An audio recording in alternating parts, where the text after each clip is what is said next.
এত অশান্তি আর ভাল লাগে না। চাল থাকলে লবণ থাকে না, লবণ থাকলে চাল থাকে না। কে রে তোরা এখন স্কুলে যাসনি? হ্যাঁ তোর স্কুলে যা লাগবে না। মা আজকে তো বৃষ্টি, আমি স্কুলে যাব না। একটা উসলা পাইছিস, এখন স্কুলে যাবো না। স্কুলে যাবো না, দুই ভাই বোন বাড়ি থাকি সারাটা দিন আমার মাথা পাগল করে খাবো, তাই না? মা সারাদিন যদি বসতে থাকি আজকে বাবা পড়া করতে করতে চল, বাড়িতে বসে থাকবি আর গোস্ত খাবি। এই তোরা তো জন্ম লিছিস হচ্ছে গরিব মানুষের ঘরে, গরিব মানুষের ঘরে জন্ম লিয়া তো গোস্ত খেতে মন চায় কে? আলু ভর্তা শাক ভাজি যা করে দেবো তাই খাবো, একটাও কথা কবো না। মা ভাই তো ঠিক কইছে, কতদিন ধরে গোস্ত খাইনি, আবার একটু আইন দিতে করে তো। এই খালি খাই খাই তাই না? স্কুলে যাসনি, বাড়ি থেকে মাথাটা পাগল করছিস, যা দেখতে পারা জানে ভালো লাগে সেনে যা। আমি তো তোরে মনের কষ্টটা বুঝি, আমি তো তোরে মা, কিন্তু কি করব ক? আল্লাহ যে আমারে কি কামে এই পরিস্থিতির ভিতরে রাখিছে, আল্লাহ কি কামে আমারে এত গরিব বানাইছে। আমরা তোরে মা বাপ হয়েও তোরে আশা কোনো পূরণ করতে পারিনি। সামান্য একটু গোস্ত খাতে চালু, তাই আমি খাওয়াতে পারলাম না। এর থেকে বেশি কষ্ট আর কি হবে পারে জীবনে।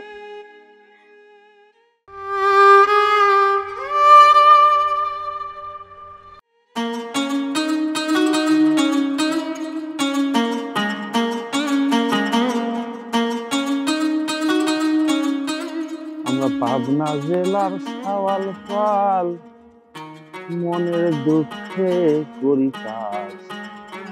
তুমি আসো এই ভবেতে, আমি আসি এই পারেতে। তুমি আসো এই অন্তরে বন্ধুরে, তুমি আসো আমার অন্তরে। দিনে রাইতে তোমায় মনে পড়ে, তুমি রে নাসির না? চেয়ারম্যান সাহেব আসসালামু আলাইকুম। ওয়ালাইকুম সালাম। এদিকে আয়। মনে তো খুব ফুর্তি দেখতেছি রে। হ্যাঁ কাজ করতেছিস আর গান করছিস।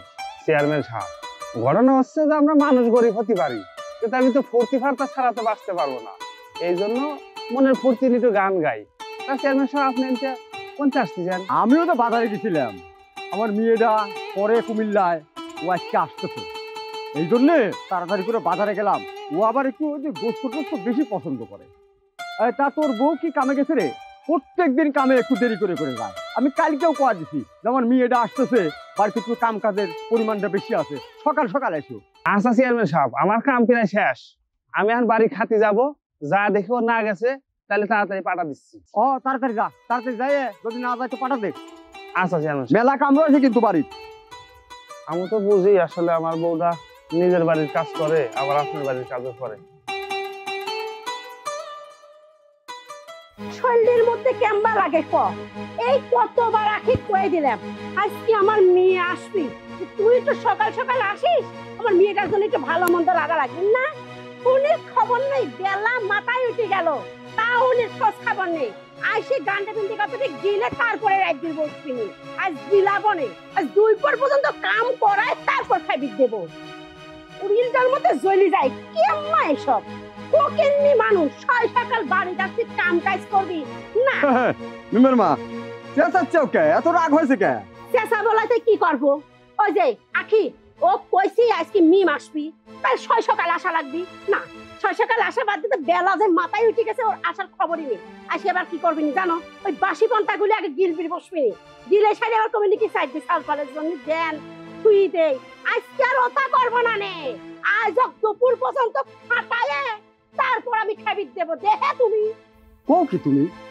এখনো আসে নাই?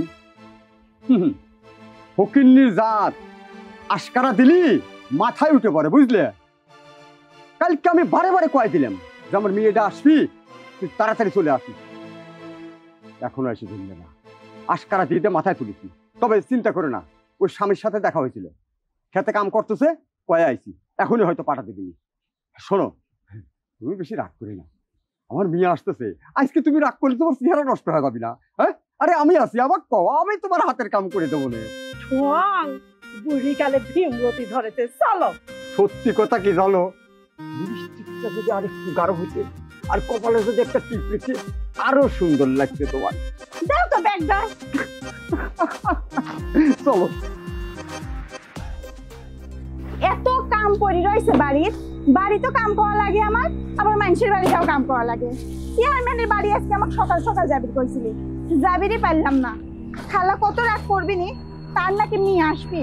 বাড়ির কাম এখনো পড়ি রয়েছে, রাধাবাড়ার আশেপাশে গেলাম না, কি যে করবো বুঝবিরই পারতেছি না। ধুর, এত কাম কাজ লিয়ে আর ভাল লাগে না। কি পূর্ব মা, তুমি এখন চেয়ারম্যানের বাড়ি যাও নাই? তোমার না সকাল সকালে জাতি কইছে। কেমন করে যাবো? হ্যাঁ, নিজের সংসারে কাম আছে, তারপরে সে মানুষের বাড়ি যাবো। নিজের সংসারে একটা কামও তো করো না তুমি, খালি মাঠে কাম করে বেড়াও। আমি একা একা এত কাম করবি বাড়ি কও? আচ্ছা পূর্ব আর রিমি কই? ওদের তো দেখতেছি না। ছাগল মেঘ দুইটাই মারিছি, তো বাড়িতে বাড়া কোনো জানি খেলতেছে। কি কও তুমি? ওরা ছোট ছোট মানুষ, ওদের মারছো কেন? মারবিলাতে কি করবি? হ্যাঁ, তুমি জানো না আমার এই সংসারে কত অভাব। এই অভাবের ভিতরে ওরা আবদার করতেছে গরুর গোস্ত দিয়ে ভাত খাবি। গরুর গোস্ত কেনার সামর্থ্য কি তোমার আমার আছে? তুমি কয় টাকা কাম করো, যে কয় টাকা কাম করো চাল ডাল কিনতেই তোমার ফুরি যায়।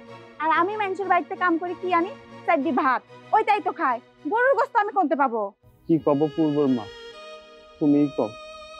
নিজের ছাল পালে এক টুকরা গোস্ত কিনে খাওয়ার পারি না, এর চেয়ে লজ্জার আর কি হতে পারে কও? আমারও তো অনেক কষ্ট হয় বাবা হিসেবে, নিজের ছোট ছোট ছাল পালে মনের ইচ্ছেটা পূরণ করাবে পারিনি। মাঝে মাঝে আমারও মনে চায় আমি মরি যাই, কিন্তু তোমার কথা আর ছাল পালের কথা মনে হলে আত্মহত্যা করার সাহসটুকুও পাইনি। দেহ পূর্বর আব্বা, তুমি আর মন খারাপ করে না। সালপালেক ধমক দিয়ে দিছি, চলে গেছে, আসবিনি আর গোস্ত খাবি চাবি না। একটা কাম করো, ঘরে তোমার জন্য ভাত রাখা রয়েছে, তুমি খায় লাও। আমি যাই চেয়ারম্যান বাড়ি, তাছাড়া আবার খালা রাগারাগি করবে না। হ্যাঁ তুমি তাড়াতাড়ি যাও, চেয়ারম্যানের সাথে আমার দেখা হয়েছিল, তাড়াতাড়ি জাতি হয়েছে, তাহলে তুমি যাও। আচ্ছা, তুমি খাইলিয়া কিন্তু। আচ্ছা। খালা, ও খালা, খালা। ওরে বাবা রে, তোক বরণ করার জন্য আমি অতক্ষণ অপেক্ষা করতেছিলাম, তুই কখন আসবো আর আমি মালা দিয়ে তোকে বরণ করে নেবো। খালা, আমি বুঝতে পারিছি আপনি আমার উপর সেই রাগি রয়েছেন। খালা বিশ্বাস করেন, আমি সকাল করে আসতে চাইছিলাম। আমার বাড়ির মেলা কাম করেছিলি আর সাওয়াল মেয়ে একটু জ্বালাচ্ছিল সকালে, তাই একটু আসতে দেরি হয়ে গেছে। পাইছিস তো ওই বাহানা। আমি কি করছি, সামনে মাসের 3 আর কামে আসা লাগবে না রে। তুমি তোর যত দিনা পাওনা আসে সব মিটা দেবো নে, তুই আরাম এসে বাড়ির কাম করিস আর স্বামীর সেবা যত্ন করিস। খালা, আপনি আমার পেটে লাথি মেরেন না। আপনি যদি আমার কামের থেকে বাই করে দেন, আমার সাওয়াল মেয়ে যদি না খেয়ে মরে যাবেন। ও খালা, আপনি তো জানেন আমার সাওয়ালের বাপ বেশি কামাই করে না, যে কয়টা কামাই করে চাল ডাল কিনতেই পুড়ে যায়। আপনার এই জায়গায় কাম করি আমি একটু সংসার চালাই। খালা, আমি আর দেরি করবো না, তাও আপনি আমাকে বাই করে দিয়েন না। তুই ঠিক জায়গায় যায় আঘাতটা করিস। তুই জানিস খুব ভালো করি তোর এই খালা তোর কোন কথা শুনলি মনটা গলি যায়। তুই ভালোই নাটক জানিস রে আকি, ভালোই নাটক জানিস। যতবার তুই ভেজাল করিস, যতবার মনে করি তো ছড়া দিয়ে আরেকজন একলি আসবো আমি হেনে না। তুই কি করিস, ওই ছোট্ট ছোট্ট সালপাল দুটির কথা কয়ে তুই আমার কাদা ফেলাইস। তুই খুব ভালো করে জানিস এই ছোট সালপালের কষ্ট আমি সহ্য করতে পারিনি, কারণ আমার মেয়েটা সেই ছোটকালে থেকে পড়াশোনা করার জন্য বাইরে বাইরে থাকে। নাটক ওই জায়গায় করিস তুই। হয়েছে, সব নাটক বাদ দিয়ে যা ফ্রিজে গোস্ত রাখিছি, গোস্ত ভিজা তাড়াতাড়ি রাখগা। আচ্ছা খালা। মা, মা, বাবা। আমার মা চলে আছে রে, কত শুকা গেছো তুমি, নিশ্চয় খাওয়া দাওয়া করো না মনে হয়। আর কত খাবো মা, দেখছো না মোটা হয়ে গেছি, আর বেশি মোটা হলে কি ভালো লাগবে? কি যে কোষ, না খাই খাই শরীরটা শুকা কাঠ বানা ফেলা দিছিস। এই যে আমার কাছে আইছিস তো খাওয়া খাওয়া মোটা বানাবো। ওই হ্যাংলা হ্যাংলা ফাল ফাল কি দেখতে ভাল লাগে নাকি? একটু ভাল লাগে না। আচ্ছা মা, বাবা কোথায়? তোর আব্বার কথা, তোর আব্বা কি সারাদিন বাড়ি থাকে, সারাদিন এদিক ওদিক ঘুরে বেড়ায়। আর দেখ গা, ঠিক ওই চাষটালে বসি এ মেয়ে লোকের ওই বেটা ছাওয়ালের উঠনামি করে বেড়াচ্ছে। লক্ষ্য তো তোর বাপের কথা, তোর বাপ সময় হলে ঠিক আসবি। তুই আগে ঘরে চল, কাপড় চুপড় ছাইরি চল, ভালো মন্দ রাধা হচ্ছে খাবো। দেখ আমার কাছে সুইটি কাটা হয়ে গেছে, এইরকম ব্যাগ বলে টাইম দিতে পারে। এ মা, সে ভাবরে। আহারে, কত গোস্ত লিয়ে আইছে খালু, তার মেয়ে আসবে জন্য শখ করে গোস্ত লিয়ে আইছে। আর ওইদিক বাড়ির আমার ছাওয়াল নিয়ে দিদি গোস্ত খাওয়ার জন্য কেবা করে, আর আমি মা হয়ে তারে আশা পূরণ করতে পারিনি। একটা কাজ করি, খালাক কই গে, রাধা বাড়া শেষে খালারে যখন খাওয়া হয়ে যাবে আমাকে যেন 2 টুকরা গোস্ত দেয়। 2 টুকরা গোস্ত যদি আমার ছাওয়াল মেয়ের সামনে নিয়ে যায় আমি দেই, ওরা যে কত খুশি হবে নি। খালাক কই? আখি, কিরে তোর রাধা এখন শেষ করিসনি? এই তো খালা, সবকিছু জোগাড় করে লিছি, এখন খালি রাধাটা বসাবো। তোকে আমি কইছি তুই তাড়াতাড়ি রাধা শেষ করবি। আমার মেয়ে টাইমের খাওয়ার টাইমে খায়, টাইম ওভার হয়ে গেলে মাথা খারাপ হয়ে যায়। তাড়াতাড়ি আচ্ছা খালা, আমি তাড়াতাড়ি করতেছি। খালা, একটা কথা কব। কোন? বলছিলাম কি, গোস্ত রাধা হয়ে গেলে আপনার খাওয়া দাওয়ার পর আমাকে একটু 2 টুকরা গোস্ত দিয়েন না। আমার ছাওয়াল নিয়ে গোস্ত খাওয়ার জন্য সে লাগাইছে, আমাদের তো অত টাকা পয়সা নাই। যদি 2 টুকরা গোস্ত দিতেন তাও ছাওয়াল মেয়ের সামনে নিজে ধরতে পারবো না। তাই তো কই, আমার গোস্তের তরকারি যাই কোনে, ও তুই এইগুলি করি বেড়াস। আর একবার যদি মুখ দিয়ে বাই করিস না গোস্তের কথা, তারপর তোর মুখটা আমি ছিঁড়ে ফেলা দেবো। তুই এইগুলি করিস আমার সংসারে, তাই না? তোর সালপরের জন্য আমি গোস্ত দিবি যাবো করি। প্রত্যেক দিন যে এত সারি সারি ভাত দিয়ে যাস, তোর সালপর খায় না? তখন তো নিয়ে যাস স্বামী আর সালপারে কি খাওয়াইস, তাও তোর হয় না। আবার যে যে চোখ পড়েছে গোস্তের দিক, এক টুকরা গোস্ত যদি কম পড়েছে না আমার, তাহলে কিন্তু তোর খবর আছে। ও খালা, অবাক করে করছেন কে? আমি তো আপনার বাড়িতে তরকারি লেনি, যা ভাত বাসে তাও আবার পানি ভাত, ও ভাত কটা নিয়ে যায় সালপালেক দে। ও খালা, দেন না, 2 টুকরা গোস্তই তো, আমার সালপাল সেই খুশি হবে না। শোন, তোর স্বামীর কি মরদ নেই? তোর স্বামীর মরদ থাকলে না গোস্ত কিনে আনি তারপর খাওয়া গা, বুঝছিস? আর গোস্তের দাম জানিস? গোস্তের দাম জানিস কত? হ্যাঁ, পড়াই 1000 টাকা ভরদর হয়ে গেছে। সেই গোস্ত রাই আমার জিক খাওয়া নিবার দিন আমি তো সাল পালে খাই বেঁচে যাবো। এই কথাই আর একবার মনেও আনিসনি। তাড়াতাড়ি রাত, আমার মেয়ের যদি খিদে লাগে চেঁচানি উঠেছে, তোর কিন্তু আচ্ছা ধরানি দেবো নেই। রাধা যদি দেরি হয়েছে না, তাহলে তোর খবর আছে দেখিসনি। হাই রে আমার কপাল, আমি এমনই হতভাগা মা, নিজের সালপালাকে 1 টুকরা গোস্ত খাওয়াতে পারিনি। আর এরা এত বড় লোক হয়ে কি লাভ হয়েছে যদি মন মানসিকতা এত ছোট থাকে? সামান্য 2 টুকরা গোস্ত দিলে কি এমন হয়ে যেত?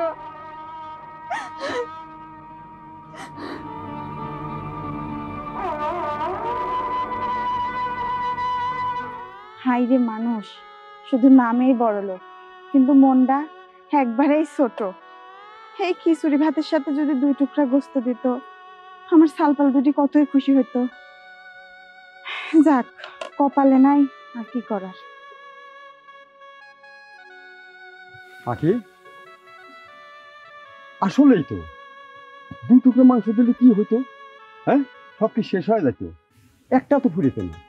হ্যাঁ, এই যে কচি কচি বাচ্চারা মাংস খাবে চায়, কি হইতো? হ্যাঁ, মহাভারত কি অশুদ্ধ হয়ে যেত?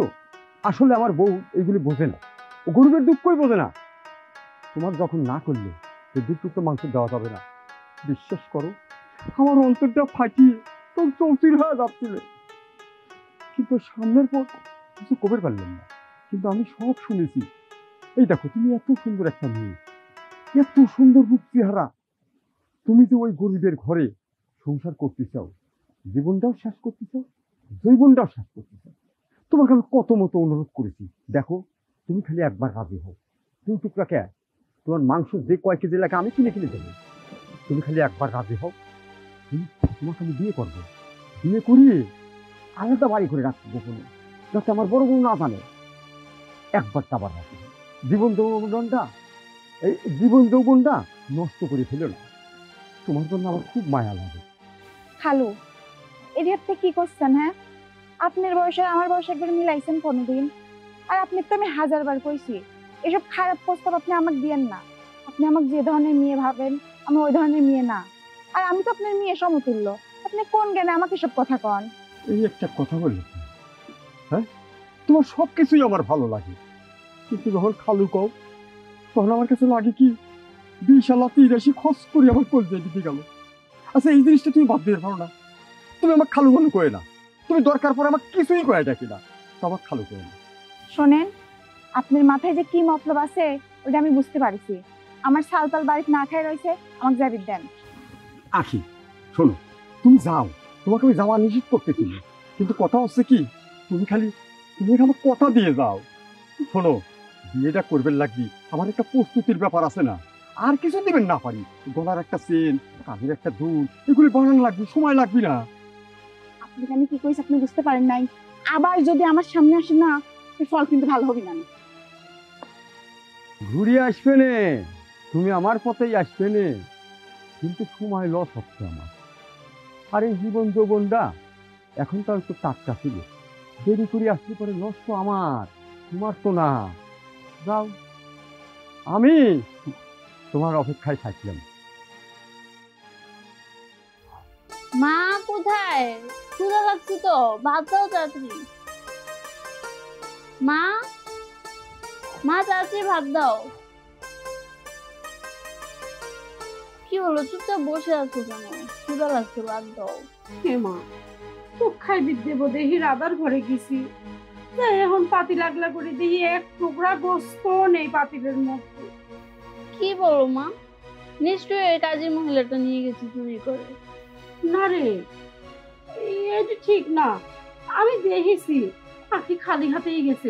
অত সকালের কটা খিচুড়ি ছিলি, আমি এত কটা খিচুড়ি দিছি থালের পর করে, ও সেই থালটাই নিয়ে গেছে, কোনো গোস্ত মোস্ত নেয়নি। তাহলে ওই মাংস কে নিল? এরে, আমার ভালো কথা মনে হয়েছে। মা, আমি শেষবার যখন রাধার ঘরতে না আসি তখন দেখেছি ওই সাইডে কুত্তি যাচ্ছে। আমার মনে হয় কুত্তি সব গোস্ত খেয়ে গেছে। মা, আমি এত চাপাচাপি করতেছো কে? আর কয়ে না গো, আখি পাতিল ভরি গোস্ত রাজি থুই গেছে। সেই গোস্ত দিয়ে তোমার মেয়ে ডাক আমি খাইবি দেব, সেই গোস্ত মোট কুত্তি খাই ফেলা দিছে। ঠিক হয়েছে, উচিত বিচার হয়েছে, আল্লাহ উচিত কাজ করছে। এই, ওই মেয়েটা 2 টুকরা মাংস খেতে চাইছে, তুমি দিছাও? হ্যাঁ, 2 টুকরা মাংস না দিয়ে কি করলে? মেয়েটা কারো নানান কথা শুনে দেবে। হ্যাঁ, এখন দেখো, এখন তোমার নিজের মেয়ের মুখে 1 টুকরা মাংস তুমি দিয়ে ফেলবে না। আমি খালি তখন চুপ ছিলাম, তোমার মুখের উপর কথা বলে পারবে। দেখো, তোমার মেয়ের মুখে 1 টুকরা মাংস দিতে পারলে না, কিন্তু সব মাংস কুত্তে খেলে। দেখো গো, আমি সত্যিই ভুল করে ফেলা দিচ্ছি। আমার এই কামটা করা একদমই ঠিক হয়নি। পাখিও ছোট ছোট বাচ্চার জন্য 2 টুকরা গোস্ত চাইছিল, এই 2 টুকরা গোস্ত আমি দেইনি। ভাবিছি কি, এত দামি গোস্ত খালি খালি ওই ফকির নেড়ে দিয়ে খাওয়াবো, রাত্রে বেলা থাকলে পরে আমার মেয়েটা খাইবি পাচ্ছি। দিয়েছেও, রেজে কেমন একটা জিনিস, রেজেকে নেই বলি সেটি কুচি খাই ফেলা দিল। হ্যাঁ, আমি একটা কথা কই, হ্যাঁ রাখবে, ওই তুমি দাদারে গায়ে 5 কেজি গোস্ত দিয়ে আসো, আর ওই নাসিরে খবর দাও, আখিকে খবর দাও, তো ওরা 4 জন আসুক, 5 কেজি গোস্ত আমি নিজের হাতে রাইদি বসি, আমরা সবাই মিলে খাবো। ঠিক আছে, তা আমি যাচ্ছি, কিন্তু এইরকম ভুল তুমি আর করো না। ওরা গরিব মানুষ, ওরা কিনবে পারে না, কিন্তু ওরা খাওয়ার ইচ্ছা হয়। খাওয়ার পালের মুখে 2 টুকরা গোস্ত যদি তুলে দিবে না পারে, ওরে মনেও খারাপ লাগে, যেমন খারাপ তোমার মুখে।